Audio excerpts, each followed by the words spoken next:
And a lot of it is like, you also get the miscommunication trope when you get slow burn, because it's always, oh, someone's not telling somebody else something, and it's just like, bruh, can we just be honest? Can we just share our feelings, please?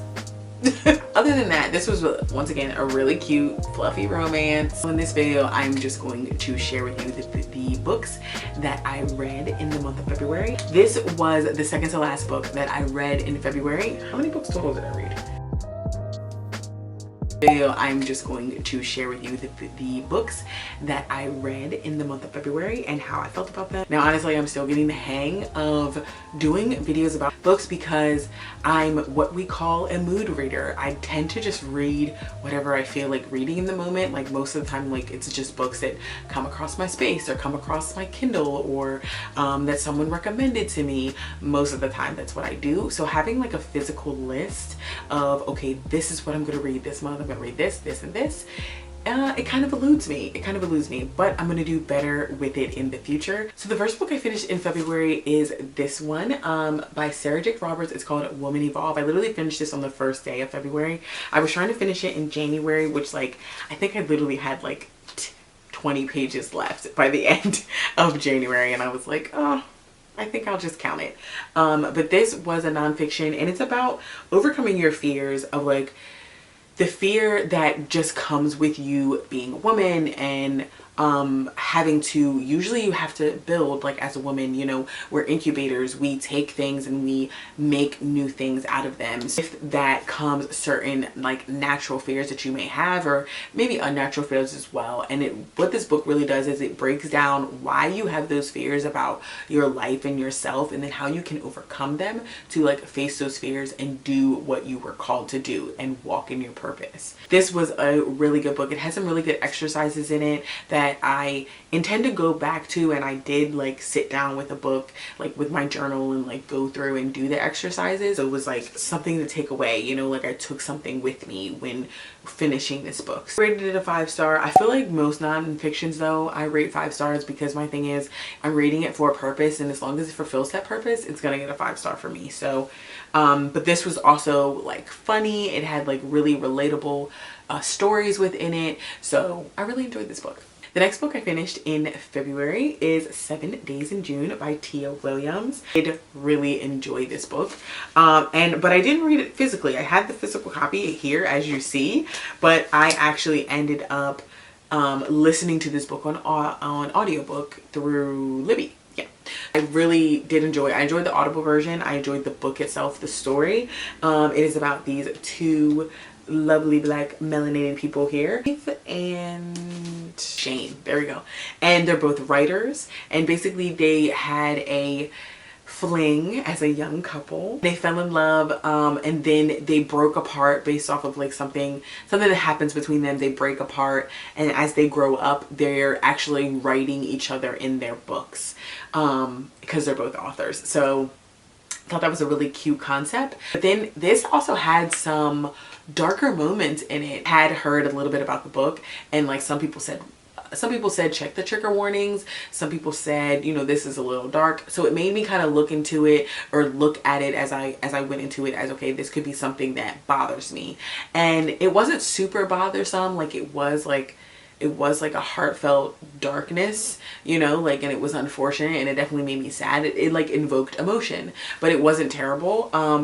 But I also get why people said check the trigger warnings for this book. So this was a really good, I rated this book 5 stars. It was beautiful. Honestly, I was about to rate it 4 stars, and then I read the epilogue and I was like, okay, you get my 5 stars. But I did not buy the next book, Love Song by Ricky Wilde, because I felt like she kind of gives me Tia gives me the same vibes as Kennedy Ryan does. Like, it's a great story, like, and I want to be in it, and it's so beautiful, and it's so heartfelt, and it evokes some emotion, and it's romantic, and it's sexy, and it's like, I want to read this. But it was just heart-wrenching for me. and it's more of a contemporary romance to me, which has more, it's a lot about the story and not about the romance. And I feel like I like a good happy medium, but either way, The epilogue did it for me. I loved the book. Like I said, I was gonna give it a solid 4 stars, and then the epilogue just pushed it up to 5 stars for me. So I loved that, and it almost felt like, to me, like, why not just put the epilogue in the book? Why not be a part? But I also get why she didn't, because sometimes life just doesn't end on a pretty note. Like, that's the reality of it, and you have to work for it. So I did really enjoy this book. I do intend on reading Love Song for Ricky Wilde. I'll probably get it from the library though. This book I read on my Kindle, and it is Luca by Gray Huffington. So this is interesting because literally I saw Shaughnessy reading this book, because I follow Shaughnessy, follow her like Instagram stories and all that. So saw her reading the book, and I was like, maybe I'll look into it, and I think I forgot about it. Then I was on Instagram and I saw somebody post, or TikTok maybe, and she posted a video and she was like, oh my god, Gray Huffington just released another book. It's called Mercer, and it's in line with these other books, but it's like number 4 in the series and all this kind of stuff. And I was like, oh, this girl was just so animated about the book. I was like, I feel like I have to go find this book now. I was like, she was just so animated about it, and she was like, I love this author. I love this about this book. I can't wait to read this next one. I was like, okay, I think I have to check her out. And for February, I wanted to read more Black authors, like just dabble into different Black authors to really like see how they write and see if I really like their writing and all that. So because it was Black History Month, like that was my vibe. So I checked out that series. It was like I said, the book was called Mercer, or is called Mercer. But then I realized it wasn't the first, so then I kind of like went down the rabbit hole, and I found Luca, which is a first in another series. I think they're 2 separate series from what I understand. Then I just kept hearing more and more things about people reading Luca. Zandria started reading it, and she loved it, and she literally read the whole series on Kindle, and I was just like, ooh, okay. So I read it. This book. Like, it was not what I expected it to be.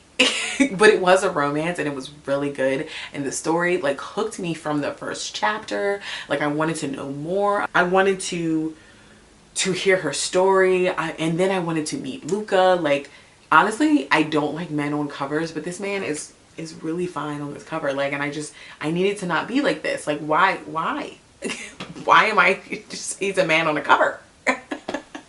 And I loved it. I did. I only rated it 4 stars though, just because I think it was a little unrealistic for me, but then at the same time, I feel like it's unrealistic because it's just something that I've never encountered before. So not unrealistic in a bad way though, like unrealistic just in a way of something that I've never experienced. It was good. I would definitely recommend if you like romance. Like I said, it's a little bit dark. It's definitely not a dark romance, but it has like a little edge. So if you like a good edgy romance, Luca is, yeah, good book. Next, I read One More Shot, and that I also read on my Kindle. This one is by Anise Starr, and this book follows a wedding photographer who is having trouble in her sex life, basically. And so she's trying to like date men, like kind of serial date, where she's just trying to meet men and get to a better place in her sex life. And then she meets this guy, and they have a one-night stand, and it doesn't end the way she wants it to end.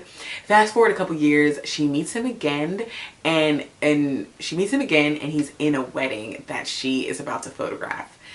So just, that's all I'm gonna give you, because I feel like if I give more away, it'll give you too much of the story. But it was really cute. This was another cute fluffy romance. For whatever, no, I was literally about to say, for whatever reason, February was cute fluffy romances for me, and I honestly think it was because of Valentine's Day. And I kind of think that's why I kind of dived in head first. But it was totally well worth it. Like, this was another cute fluffy read. 4 stars again from me. I enjoyed the read. I enjoyed how it flowed, like where it went in the story. Towards the end, it got a little annoying to me, because then I realized like halfway through, oh my god, this is a slow burn. I hate slow burns. I hate them. I don't like them, I think, because they're just, to me, they're just not realistic. That's not what happens. Like, you have an emotional charge with another human being. Like, you meet them in person and you're automatically attracted to them. You guys have a great vibe. Who's slow burning out here? Nobody, because nobody has patience, because we have things like TikTok and Instagram and shorts. Just to be honest, I'm literally just being honest. So that is why it bothers me, because it's just super unrealistic. And a lot of it is like, you also get the miscommunication trope when you get slow burn, because it's always, oh, someone's not telling somebody else something. And it's just like, bruh, can we just be honest? Can we just share our feelings? Please. Next, I had put together my read list. Yeah, my read list for vacation. And I had 4 books, as well as taking my Kindle with me, I decided to take with me on vacation. So out of those 4 books though, I only took 3 books on vacation and then my Kindle. That's what it was. Out of those 3 books though, I only read 1 fully. I started the second one, but I haven't finished it yet. The book I finished on vacation is this one, Excuse Me While I Ugly Cry. And this is a cute YA book. Once again, cute fluffy romance. It follows Quinn. She has a journal where she pretty much writes down all her fears in like lists, but not just her fears, her wants, her desires, and other things. It's very personal. It's kind of like her diary. And then we have this handsome black man, and his name is Carter. And they go to a predominantly white school, and there's only a few black people basically in the school. And that's kind of why she's attracted to him. But then as it goes on, basically, and it's all on the back of the book, she loses her journal. Carter finds it, and then he loses it, and someone else starts to blackmail her based off of the things that are in her journal. This book touches on a lot of things. If you were, and I was, a black girl in a predominantly white high school, and the things that you encountered, the things that you had to deal with friends, the things that you had to deal with with other black people in your class, all of that. It deals with all of that. And I also think that I'm so happy I picked up this book in February. One, like I said, it's a cute fluffy romance, but then it also deals with actual real life problems that you have when you are a minority in a space, when you are a black woman or a black girl in a space with a whole bunch of other white people. Like, these are the things, like the things that were talked about in this book by Joya Gaffney. I am so terrible at pronouncing names. The things that she touches on, it just hit home for me. And I think that's also why I really enjoyed the book, because it was real life, and it was those thoughts that you had and those conversations and those situations that came up, and she dealt with them so well. So I enjoyed this book. I recommend this book to any YA reader that is in this position. Read this book. I feel like it really does help you, as well as gives you like a cute fluffy romance. So I enjoyed that. I gave this one a 4-star. So I think everything I read this month, it was just ranking high for me. I feel like as a young adult though, I think it gives 5-star vibes. But next, back to my Kindle. I was reading a lot on my Kindle on the cruise. And I read 3 books. That was my goal, honestly, to read 3 books while I was on vacation, which was our cruise. But I read 2 of them on my Kindle and 1 physical book. So the next one was called Fake It Till You Bake It by Jamie Wesley. So this book I found out was an interconnected standalone, and I found it out at the end because the book gives, like, in the epilogue, it like gives you the next book. But it was really cute. It's actually the guy, he's kind of the center of the story. Well, I guess she becomes the center of the story, but it starts off with the guy's POV. Donovan is his name, and then her name, Donovan and Jada. So Jada is basically she's like a social media star, and she does something terrible and everybody starts to hate her. So she's kind of been hiding, and she meets Donovan, and she's like I'm gonna say what I feel, what I think, what I want, and you can't do anything to stop me type of gal. So when she meets Donovan, she tells him the honest to goodness truth, and it comes back to bite her in the bottom, because he is a football star who is beloved by everyone, and he opened up a bakery and he sells cupcakes, and these cupcakes are amazing. She tries to say the cupcakes are fire and pretty much has to put her foot in her mouth, and that is like the beginning of their cute little love story. This trope is fake dating, and how they get to the point of fake dating I think is really just crazy. But at the same time, I'm like, okay, I could kind of see this happening. And I think overall fake dating is very fiction. Like, it's very like this would never happen in real life because who would agree to this? But at the same time, I love reading it. Fake dating is definitely one of my favorite romance tropes. This book was oozing with fake dating, and so much of the cuteness and the love of it, and the ooh just give me more, the angst of it. Oh, it was so nice. This was a little bit of a slow burn, but I wanted to keep going and I wanted to know the end of the story. The slow burn part for me, that's what made me give it a 4-star, just because I don't like slow burn. It's just not for me. It's just not my vibe.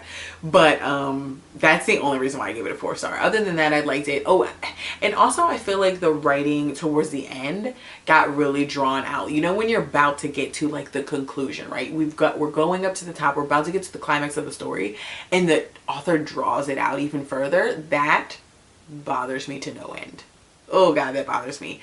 Other than that, this was once again a really cute, fluffy romance.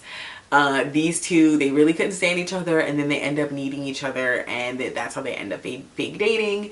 And it was a cute modern twist on this storyline, because he has a business and because she's a social media star, which I'm finding out is very popular in books recently. Like, people who are social media stars, or that's their job, and then they fall in love with someone who does something else. So, which I think is pretty cool, like bringing in like the modern, like what's going on now into the book, you know, because it just makes the fantasy a little bit more real, or the fiction story a little bit more real. This was the second to last book that I read in February. How many books total did I read? 7 books. Decent. 6th book that I read in February. Fast Like a Girl. This book right here. Honestly, if you've been watching my videos and my vlogs, I've been talking about this book for like the past like 3 or 4 vlogs at this point. This book has changed my life. It has changed how I think about fasting and food and my body and my hormones, and literally hacking my body. So one of the things that like I wanted to do in this year is really just figure my body out, and figure out like, how can I take, you know, my exercise routine, my diet, the things that I eat, and really just change my body. Not just the physical changes, but inside out, like how I feel about my body. This book has given me so much insight in the way of fasting. So Fast Like a Girl is a woman's guide to using the healing power of fasting to burn fat, boost energy, and balance hormones. The balance hormones part for me is key.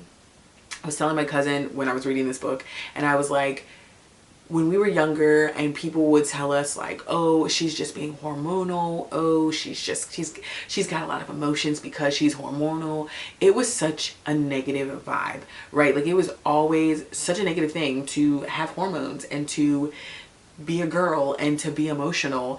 And that, I mean, in itself kind of pisses me off. But this book turns it around in the sense of, yes, you have these hormones. Let me tell you why you have these hormones, what your body is doing, how it's reacting when these hormones come up, and how you can use it to your advantage.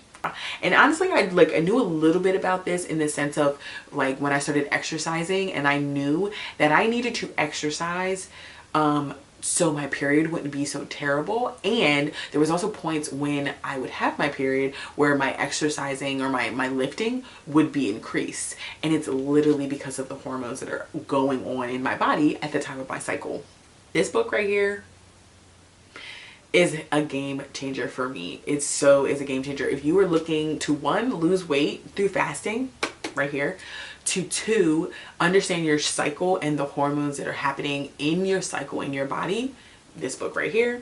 And then also to understand that you can heal your body from the inside out through fasting and diet, this book right here. Like, those 3 things, that's all I need. That's all I need. That's all I need. This book right here, oh my God, it changed everything for me, and I love it. I love it here, and I love that for me. The last book that I read in February is this book right here, Love Her or Lose Her. This is one of the 3 library books that I got this month, and it's by Tessa Bailey. I wanted to try out Tessa Bailey just because I've heard some good things about her, and I wanted to try out her writing style, and to see if I liked it, if I enjoyed it, and I did. I would say yes, I enjoyed this book.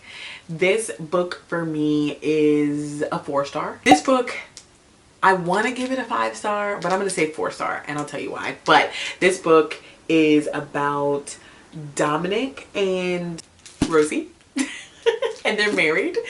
Dominic and Rosie, they're married, and all of this literally is on the inside of the book and happens in the first chapter. Basically, to Rosie, their relationship is falling apart, their marriage is falling apart. Dominic has came back from being off with the army. He's came home, and he's been home for a couple years now, and things just aren't the same. They were high school sweethearts, so in love, so just attracted and addicted to each other.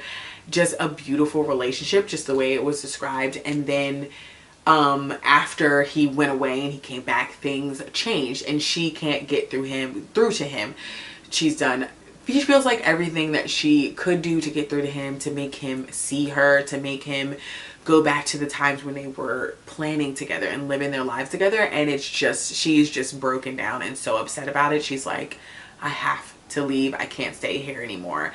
And there's like a little bit of like sexual toxicity going on, because they're so enthralled and attracted to each other that literally they still have a 100% healthy sex life, where they come together once a week and they just have this amazing, mind-blowing sex, right?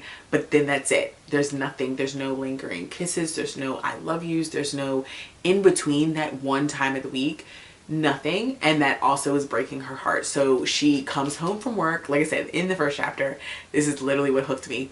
She comes home from work and she tells him she's leaving him, and he is blindsided. He sees it not coming at all. He's like, what do you mean? Like, everything's fine. Tonight's our night for us to have sex. Like, what are you talking about? And he's like completely taken aback. And she's like, no, I'm out of here. She leaves him, and I think her friend suggests that she should like suggest therapy to him, and she's like, well, I'll suggest it to him, but this is the last chance. And if he says no, then I'm done. And so she suggests it to him, and he says yes. Because like I said, he loves her, and he really thinks that he's like giving his 100%. Like he doesn't know what happened. And he's like, well, yes, because I want you back. So yes, let's do this therapy. And she's like, oh, okay, cool. Let's do therapy. And so they go through that in the book, like the trying to get back together and trying to understand each other. It talks about love languages in this book. Oh my God. I love a good love language conversation, just because like really understanding how people want to be loved, not just your spouse or your wife or your husband, but also your friends and the people who are in your life. Understanding how they want, or your children, understanding how they want to be loved is literally the cheat code to just coming together with them and being with them. So I love the fact that it talks about this in this book, and it also talks about therapy, how you should like go and like really figure out yourself and like have someone to talk to and have someone to really pull it out of you, because sometimes you're just blindsided by your own emotions and you just can't see it. You just can't see it. So I loved that about this book. So good. And like I said, 4-star only because it was a lot of slow burn. It was a lot of miscommunication, and it was a lot of just unfortunate situations.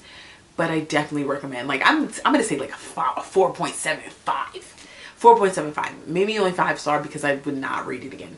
I wouldn't read it again, but I enjoyed every second of it. It got a little spicy there at the end. I was surprised. Tessa brought on the spice. I mean, I saw it a little bit in the beginning, but it was like peekaboo moments, you know? She was like, ooh, there's a little bit of spice, but nah. Ooh, there's a little bit of spice, but nah. And then boom, she just ripped the covers off and said, all of the spice. So, but it was good. It was good. I definitely would recommend this book. Once again, another cute, fluffy romance. I don't know what I was doing in my life. So those are all the books that I read in February, all 7 of them. I enjoyed each and every single one of them. I hope you guys enjoyed this video. If you enjoy my book content that I've added to my channel, please make sure you like and subscribe. Share my channel with someone else who is into all the books and the reads. And also follow me on TikTok, because that is where all of my binging of bookish content is. That is my book talk, baby. I hope you enjoyed, and I will see you guys in the next video. Bye.